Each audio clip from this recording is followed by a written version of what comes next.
রায় Martin short question একের দাগের 6 7, x minus 3, 10, x plus 3 এবং x মাইনাস 5 সংখ্যাগুলির যৌগিক গড় হচ্ছে 15। মধ্যমা কত হবে? আচ্ছা, যৌগিক গড় মানে হচ্ছে এই যে 5টা সংখ্যা আছে, এই সংখ্যাগুলোকে যোগ করে 5 দিয়ে ভাগ। তাহলে এই 5টাকে যোগ করে 5 দিয়ে ভাগ করলে যেটা পাবো সেটা সমান হবে 15। তাহলে প্রথমে আছে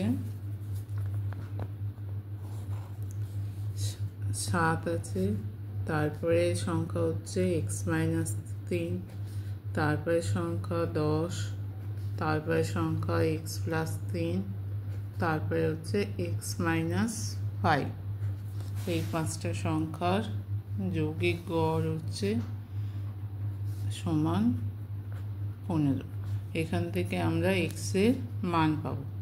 তাহলে 7 আর 10 17, কটা x আছে? 1 2 3, 3x মাইনাস 3 প্লাস 3 মাইনাস 5। এবার 5 আর 15টা কী হবে? গুণ হবে। তাহলে 5 গুণিতক 15 সমান হচ্ছে 75। এইটা কেটে যাবে, তাহলে 12 প্লাস 3x। তাহলে অতএব 3x সমান হচ্ছে 75 মাইনাস 12 সমান 63। x এর মান কত রয়েছে? 63/3 সমান 21। তাই সংখ্যাগুলো কি হচ্ছে?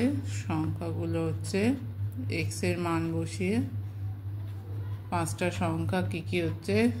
7, 21 মাইনাস 3, 10, 21 প্লাস 3, 21 মাইনাস 5।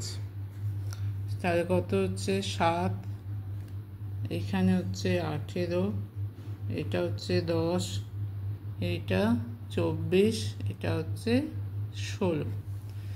এবার এই 5টা সংখ্যার মধ্যমা বার করতে হবে। তাহলে এখানে কটা সংখ্যা আছে? 5টা। তাহলে n সমান হচ্ছে 5। তাহলে মধ্যমা কীভাবে বার করব? 5টা সংখ্যা, এখানে n হচ্ছে কটা সংখ্যা আছে? 5টা। তাহলে মধ্যমা কী হয়? অযুগ্ম সংখ্যা। 5টা কী হয়? অযুগ্ম সংখ্যা। অযুগ্ম সংখ্যা হলে মধ্যমার ফর্মুলা হচ্ছে n প্লাস 1/2 তম পদ। তাহলে এখানে n এর জায়গায় 5 প্লাস 1/2 তম পদ সমান হচ্ছে 6/2 3তম পদ, মানে 3 নম্বর পদে যে মানটা আছে সেটা হয়ে যাবে মধ্যমা। তাহলে এখানে সংখ্যাগুলো 3 নম্বর পদে কে আছে? 10 আছে। আচ্ছা, এগুলোকে ছোট থেকে বড় সাজালে হবে 7, তারপরে হচ্ছে 10, 16, তারপরে 18, 24। তাহলে এই সংখ্যাগুলো যে 5টা সংখ্যা আছে সেগুলো প্রথমে ছোট থেকে বড় সাজিয়ে নিতে হবে। তাহলে এগুলো ছোট থেকে বড় সাজিয়ে নিলে হচ্ছে 7, 10, 16, 18, 24। এবার এই সাজিয়ে নেওয়ার পর 3 নম্বর পদে কে আসছে? 16। তাহলে 3তম পদ হচ্ছে এখানে 16। তাহলে মধ্যমা হচ্ছে এখানে 16।